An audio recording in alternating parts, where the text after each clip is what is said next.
हरियाणा की हर अपडेट के लिए बेल आइकन दबाएं और सब्सक्राइब करें STV हरियाणा न्यूज। नमस्कार, आप देख रहे हैं हरियाणा न्यूज और मैं हूं आपके साथ शुभेंदु सिंह। रुक कर लेते हैं फटाफट खबरों का। किसान आंदोलन के बहाने कृषि मंत्री जेपी दलाल का विपक्ष पर निशाना साधा। जेपी दलाल ने कहा कि कुछ दल लाशों पर राजनीति करना चाहते हैं। राजनीति नेताओं को आंदोलन से अलग करें तो 2 घंटे में समाधान हो जाएगा।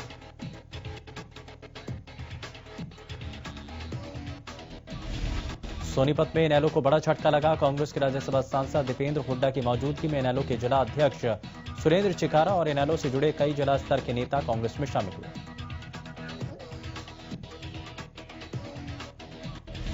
सिरसा के MDLR कार्यालय में वार्ड 29 उपचुनाव को लेकर बैठक हुई। इलाके के लोगों ने निशा बजाज को जिताने का संकल्प लिया। गोविंद कांडा बोले, निशा की जीत से नगर परिषद को नया प्रधान मिलेगा। इनेलो नेता अभय चौटाला ने चंडीगढ़ में प्रेस कॉन्फ्रेंस करते हुए किसानों के आंदोलन पर सरकार पर निशाना साधा। अभय चौटाला ने कहा कि सरकार को किसानों के खिलाफ लिए गए फैसलों को वापस लेना चाहिए। किसानों का विरोध प्रदर्शन इतनी ठंड में भी चल रहा है। वहीं अभय चौटाला ने सरकार पर हरियाणा और पंजाब के लोगों को अलग करने की कोशिश का आरोप भी लगाया। साथ ही उन्होंने सरकार के SYL के उपवास पर भी निशाना साधा। कृषि कानूनों के खिलाफ किसानों का आंदोलन 27वें दिन भी जारी रहा। कृषि कानूनों के खिलाफ दिल्ली और आसपास डटे किसानों ने आंदोलन और तेज करने की कवायद शुरू कर दी।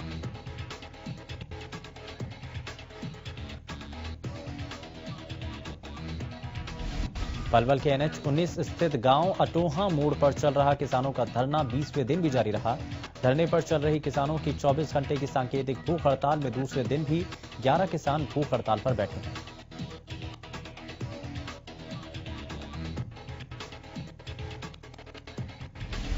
गोहाना से भी आज एक और किसानों का जत्था सिंगू बॉर्डर की तरफ रवाना हुआ। इस जत्थे में महिलाओं ने भी बढ़ चढ़कर हिस्सा लिया और हरियाणवी वेशभूषा के साथ नाच गाकर अपना विरोध जताया। साथ ही इस दौरान सरकार के खिलाफ जमकर नारेबाजी की गई। वहीं महिलाओं ने मोदी सरकार को चेताया कि अगर मोदी सरकार ने किसानों की मांगों को पूरा नहीं किया तो हरियाणा की महिलाएं झांसी की रानी का रूप धारण कर लेंगी और अपना हरियाणा दिल्ली पहुंच जाएंगी।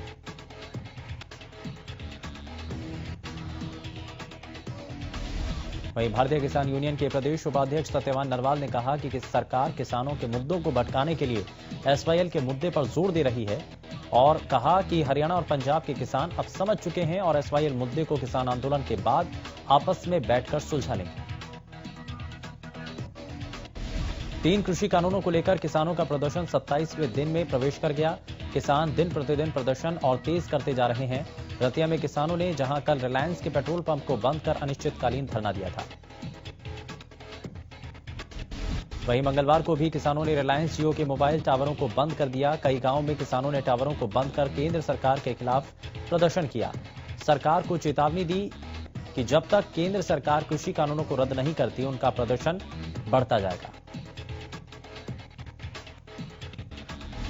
किसान बड़ी संख्या में दिल्ली बॉर्डर को घेरे हुए हैं, प्रदर्शन कर रहे हैं। उनके पीछे उनकी पत्नी और बच्चे खेत खलिहान संभाल रहे हैं। लगातार पड़ रही कड़ाकी की ठंड और खुले आसमान के नीचे बैठे परिजनों की अब बेटियों को चिंता सताने लगी है। बेटियों ने अपनों के लिए PM मोदी को एक चिट्ठी लिखी। चिट्ठी में PM मोदी से कहा गया कि PM किसानों की बातें सुने और उन्हें हक दे दें। चिट्ठी के माध्यम से किसानों की बेटियों ने कहा कि PM सर, आप हमेशा अपने मन की बात करते हैं, अब किसानों के मन की बात सुने। आज किसान उनसे कुछ मांग रहे हैं। किसान आंदोलन के चलते दिल्ली आने जाने वाली बसों की सेवाएं प्रभावित हुई। परिवहन मंत्री मूलचंद शर्मा ने कहा कि आंदोलन की वजह से हरियाणा रोडवेज विभाग पूरी तरह प्रभावित हुआ। ट्रांसपोर्ट विभाग का रेवेन्यू भी लगातार घाटे में जा रहा है। मूलचंद शर्मा ने कहा कि देश या प्रदेश में कोई भी आंदोलन हो, इसका सबसे पहले प्रभाव ट्रांसपोर्ट पर पड़ता है। पहले कोरोना की वजह से और अब किसान आंदोलन की वजह से विभाग को नुकसान हो रहा है। उन्होंने कहा कि तीनों कृषि कानून पूरी तरह से किसानों के हित में हैं और आने वाले समय में किसानों को इसका फायदा भी मिलेगा। वहीं ओवरलोडिंग पर परिवहन मंत्री ने कहा कि इसके खिलाफ NGT के तहत कार्रवाई की जाएगी। प्रदेश में कोरोना के आंकड़ों में लगातार सुधार देखा जा रहा है। पिछले 24 घंटे में 553 नए मरीजों की पुष्टि हुई। वहीं गुरुग्राम में 127, फरीदाबाद में 71 नए केस सामने आए, हिसार में 20 और पानीपत में 29 नए मामले सामने आए। प्रदेश में 24 घंटे में 11 मरीजों की मौत के मामले सामने हैं। इसी के साथ अब तक कुल 2832 कोरोना मरीजों की मौत हो चुकी है। हरियाणा में कुल 2,58,197 केस अब तक सामने आ चुके हैं। वहीं एक दिन में 905 मरीजों ने कोरोना को मात दी। झज्जर में 5 साल की मासूम के साथ दुष्कर्म करने के बाद उसकी हत्या किए जाने के बाद लोगों में रोष है। लगातार आरोपी को फांसी की सजा देने की मांग हो रही है। बच्ची के परिजनों ने पुलिस की कार्यप्रणाली पर सवाल उठाए। इस वारदात से गुस्साए लोगों ने शहर भर में कैंडल मार्च निकाल रोष जताया। वहीं सियासी बयानबाजी भी अब इस मामले पर शुरू हो चुकी है। कांग्रेस की प्रदेश अध्यक्ष कुमारी सैलजा ने ट्वीट कर दरिंदगी के बाद मासूम की हत्या को लेकर सरकार को निशाने पर लिया। कुमारी सैलजा ने ट्वीट कर प्रदेश की कानून व्यवस्था पर सवाल उठाते हुए कहा कि हरियाणा में महाजंगल राज का माहौल है। कानून व्यवस्था बिगड़ती जा रही है और अपराधियों में किसी प्रकार का कोई भय नहीं।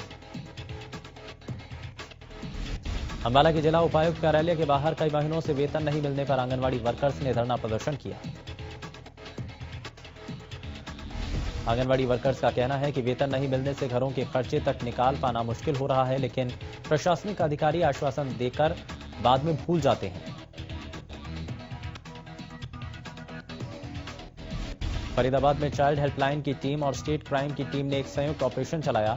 इस दौरान चाइल्ड हेल्पलाइन की टीम और स्टेट क्राइम की टीम ने 2 बच्चों को एक वर्कशॉप से 2 बच्चों को एक सर्विस स्टेशन से बाल मजदूरी से मुक्त कराया।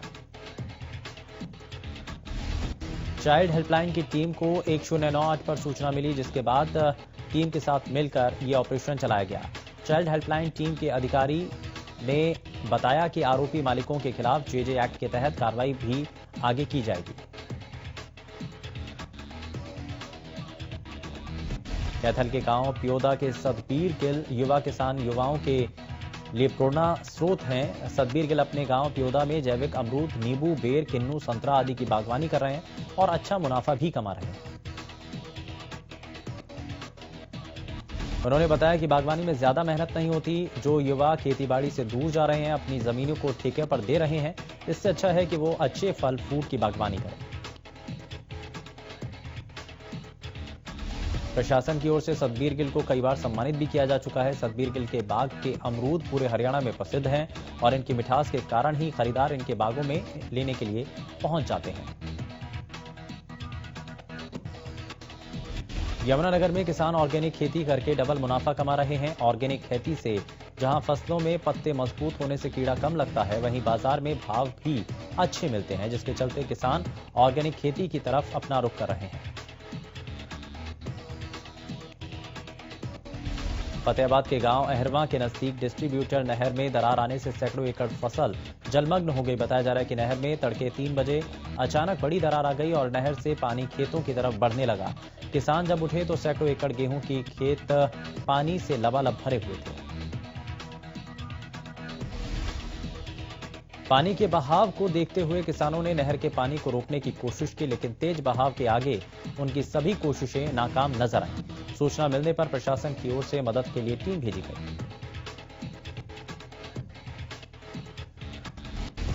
इंदिरी के गांव डबकौली कला स्थित धनौरा स्केप में यमुनानगर से जहरीला पानी छोड़ा जा रहा है, जिससे धनौरा स्केप पर लगते 32 गांव में जहरीला पानी की वजह से खारिश, चर्म रोग, दमा, कैंसर आदि जैसी बीमारियों में से दहशत का माहौल बना हुआ है।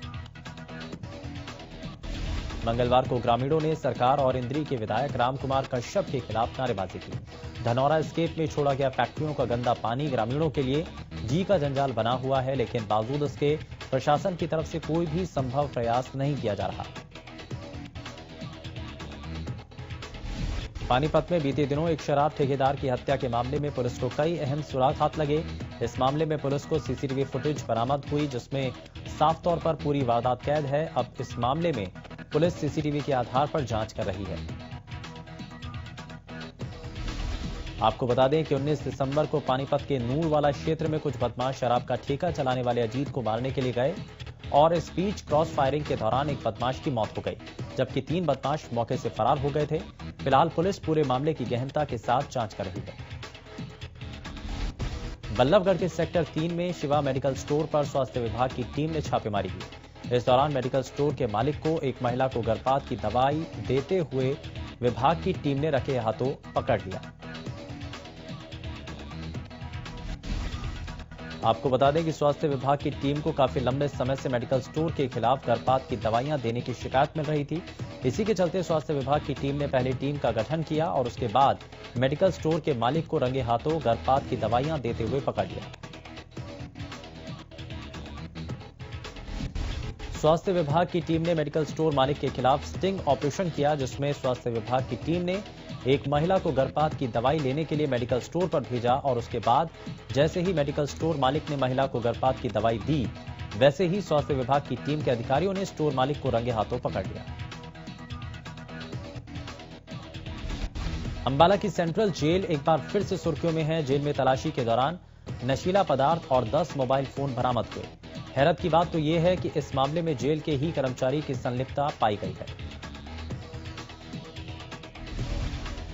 इस बात की जानकारी देते हुए अंबाला सेंट्रल जेल के अधीक्षक ने बताया कि जेल से लगभग 25 ग्राम अफीम और 10 मोबाइल फोन बरामद हुए। उन्होंने बताया कि मामले में जेल का एक कर्मचारी शामिल पाया गया था, जिसे सस्पेंड कर दिया गया और 8 बंदियों के खिलाफ मामला दर्ज कर लिया गया है।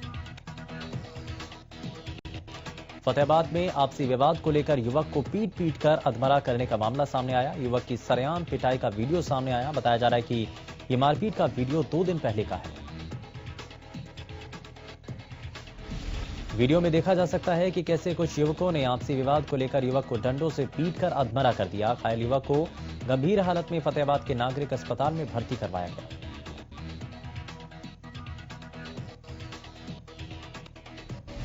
घर से निकलने वाले वेस्ट प्लास्टिक से सड़क तैयार करने की योजना को अमलीजामा पहना दिया गया।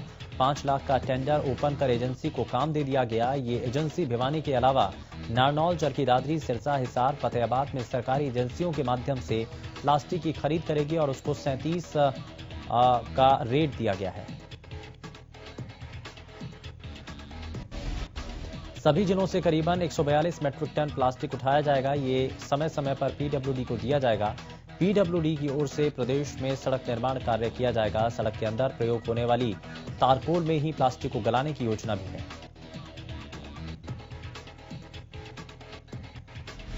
इस पर प्रोजेक्ट तैयार किया गया। शहर और गांव से निकलने वाले वेस्ट प्लास्टिक को एक एजेंसी के माध्यम से उठाकर उसे पीडब्ल्यूडी तक पहुंचाया जाएगा।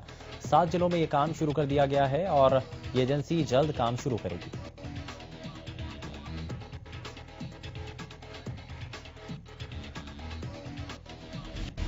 फतेहाबाद की माथुराम कॉलोनी में महिला के घर पर पथराव करने का मामला सामने आया। पड़ोस में रहने वाले युवकों ने पुरानी रंजिश के चलते महिला के घर पर पथराव किया।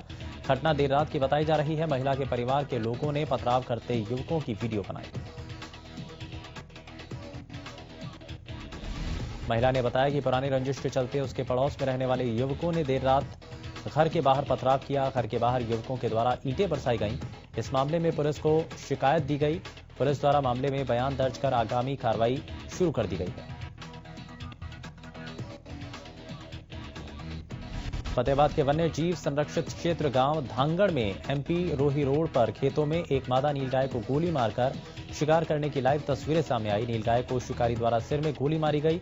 मादा नीलगाय को गोली मारने की ये घटना नजदीक एक घर पर लगे सीसीटीवी कैमरे में कैद हो गई, जिसके बाद स्थानीय वन्य जीव प्रेमियों में रोष का माहौल है। घटना की जानकारी मिलने पर देर शाम वाइल्ड लाइफ डिपार्टमेंट की टीम मौके पर पहुंची और इस घटना की जानकारी देते हुए वाइल्ड लाइफ डिपार्टमेंट के डिस्ट्रिक्ट इंस्पेक्टर जयविंदर नेहरा ने बताया कि एक नीलगाय को गोली मारी गई।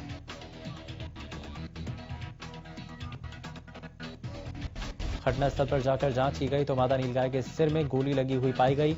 वाइल्ड लाइफ एक्ट के तहत प्राथमिक तौर पर रिपोर्ट दर्ज कर ली गई और इस घटना को अंजाम देने वाले आरोपियों की पहचान की गई। साथ ही आगे की कार्रवाई की जा रही है।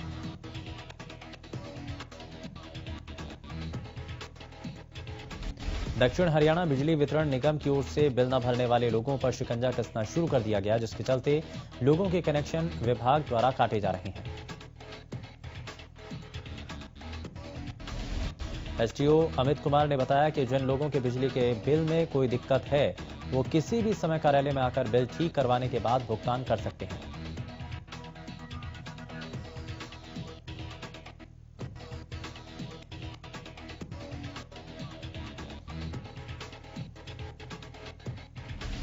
भिवानी जिला प्रशासन ने सरकारी संपत्ति पर कब्जा करने वाले भूमाफियाओं के खिलाफ अभियान चलाया। इस अभियान के तहत जिला प्रशासन अवैध कब्जे किए हुए लोगों से जमीन से कब्जा मुक्त कराया।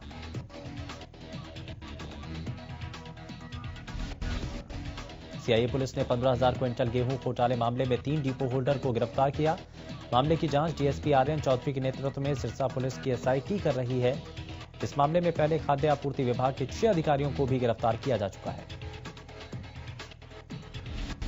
अब गिरफ्तार किए गए तीनों डिपो होल्डरों को न्यायालय में पेश कर रिमांड हासिल किया जाएगा। रिमांड अवधि के दौरान इस मामले से जुड़े अन्य लोगों की पहचान कर गिरफ्तारी की जाएगी। फतेहाबाद में पुलिस ने नकली शराब का भंडाफोड़ किया। पुलिस ने नामी कंपनियों के लेबल लगाकर शहर में सप्लाई की जा रही 1176 बोतल नकली शराब पकड़ी है। पुलिस ने नकली शराब के साथ 2 आरोपियों को भी गिरफ्तार किया।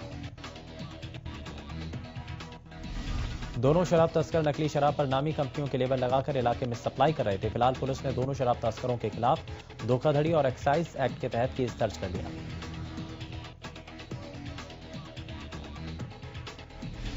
सिरसा के गांव बुद्धा भाड़ा में एक युवक ने फांसी लगाकर खुदकुशी कर ली। सूचना पाकर मौके पर पहुंची पुलिस ने शव को कब्जे में लेकर पोस्टमार्टम के लिए भेज दिया है। वहीं मृतक के परिजनों ने हत्या की आशंका जाहिर की है। पानीपत में बेखौफ बदमाशों का कहर देखने को मिला। बदमाशों ने ग्राहक सेवा केंद्र पर हथियार के बल पर 9 लाख रुपए की लूट की वारदात को अंजाम दिया।